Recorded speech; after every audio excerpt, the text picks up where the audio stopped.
बात कर लेते हैं छत्तीसगढ़ के रायपुर की, जहां छत्तीसगढ़ के राजनीतिक हलकों में इन दिनों एक नया मामला चर्चा का विषय बन गया।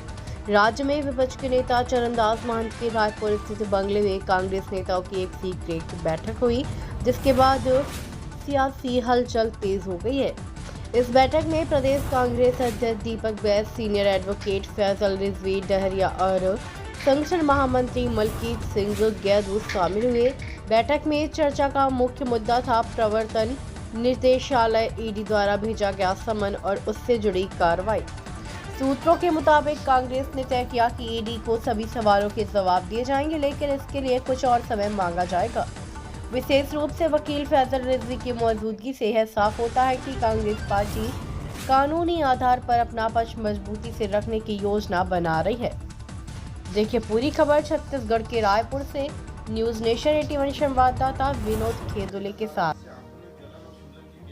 देखिए, हम लोग पहले से ही सवाल उठाते रहे हैं कि प्रदेश में आप और हम लोगों ने देखा है, गरमासे कांड देखा है, आंख फोड़वा कांड देखा है। जब जब भारतीय जनता पार्टी की सरकार आती है, नकली दवाई और नकली सप्लाई दवाइयों का आखिर कारोबार इतना बढ़ क्यों जाता है?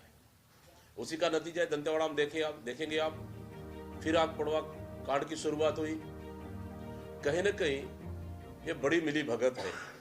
जिस कंपनी को उन्होंने उनकी टेंडर निरस्त कर दी गई या उनको बाहर कर दिया गया, आखिर सरकार को उनसे इतना प्रेम क्यों? फिर उसी कंपनी को टेंडर देना। कहीं न कहीं पूरे प्रदेश में नकली गोली दवाइयों का बड़ा जखीरा चल रहा है और इसमें पूरी सरकार इन्वॉल्व है। इस मामले पर जांच होनी चाहिए और निश्चित रूप से कहीं न कहीं एक बड़ा मामला है और छत्तीसगढ़ की जनता की जान माल के साथ ये सरकार खिलवाड़ कर रही है। आज शिवरात्रि है, बढ़ा दिया है। आईएएस आईपीएस अधिकारियों 27 दिनों में 750 करोड़ रुपए की खरीदी की। देखिए, सीजेएमएससी में तो लगातार इस सरकार में जिस तरह के कारनामे आ रहे हैं, बेहद चौंकाने वाले हैं और सीजीएमएससी में बड़े अगर गंभीरता से जांच किया जाए, मुझे लगता है कि प्रदेश में अब तक का सबसे बड़ा घोटाला स्वास्थ्य विभाग और सीजीएमएससी में निकलेगा और गंभीर मामला है। इस मामले पे जांच होना चाहिए और यही नहीं कि बहुत से गलत तरीके से सीजीएमएससी में सरकार के द्वारा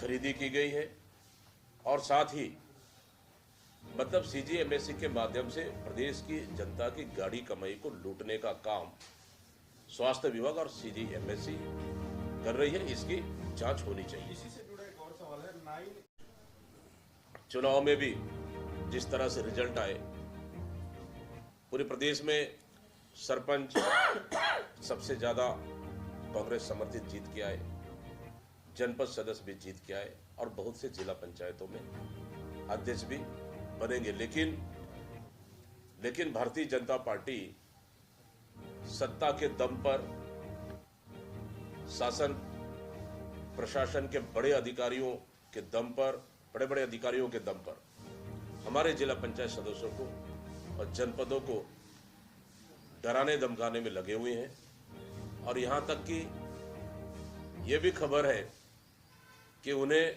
पैसे का लालच दिया जा रहा है।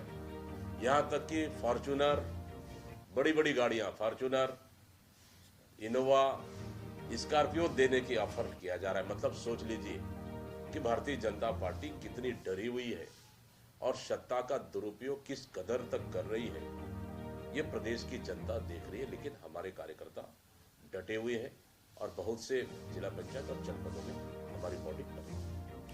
ये एकात्म नाम है जिनको इसमें 3 लोगों को हिरासत में लिया गया था और उसके बाद अभी खुलासा हुआ है कि मानव तस्करी रायपुर से हो रही है, इराक और बगदाद यहाँ पर भेजे जा रहे हैं।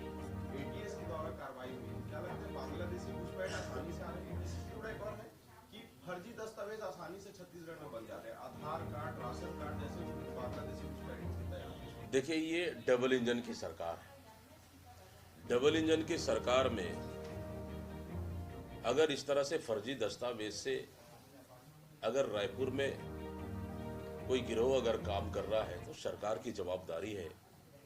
मैं समझता हूं सरकार सिर्फ कमीशन खोरी में मस्त है और सत्ता के मद में मस्त है, अपराध चरम पर है, उस पर कोई नियंत्रण है नहीं और सरकार पे तो खुद पे भी नियंत्रण नहीं है। उसी का नतीजा है कि ये सब जो रीजन है उसका जिम्मेदार सरकार है। सरकार अपनी नाकामियों को छुपाने के लिए बीच बीच में जो कार्रवाई हुई उस पर भी हम लोगों ने प्रश्न चिन्ह लगाए, लेकिन जिस तरह की लगातार घटनाएं घट रही है, मैं समझता हूं कि डबल इंजन की सरकार पूरी तरह से फेलियर है। उसी की वजह से इस तरह की जो घटनाएं घट रही है। योगी आदित्यनाथ का एक बयान आया है, 2 मंत्रियों के पद खाली हैं, निकायों और मंडलों में भी नियुक्तियां नहीं हो पाई है। ऐसे में जो बेहतर रिजल्ट देने वाले जो नेता हैं उनकी उम्मीदें एक बार फिर जगती हुई। देखिए, भारतीय जनता पार्टी में इतनी गुटबाजी है, गुटबाजी के चलते ना निगम मंडल की नियुक्ति हो पाए, कुछ निगम मंडल की नियुक्ति ओपी पाई तो विवाद इतना ज्यादा हुआ। 2 मंत्रियां तो पूरी तरह से अभी भी खाली है। सरकार से तो सरकार संभल नहीं रहा है, 2 मंत्रियों का प्रभार एक्स्ट्रा लेके बैठे हुए हैं। मतलब कहीं न कहीं गुटबाजी का कारण है। भारतीय जनता पार्टी में इतना गुटबाजी है जो उसकी वजह से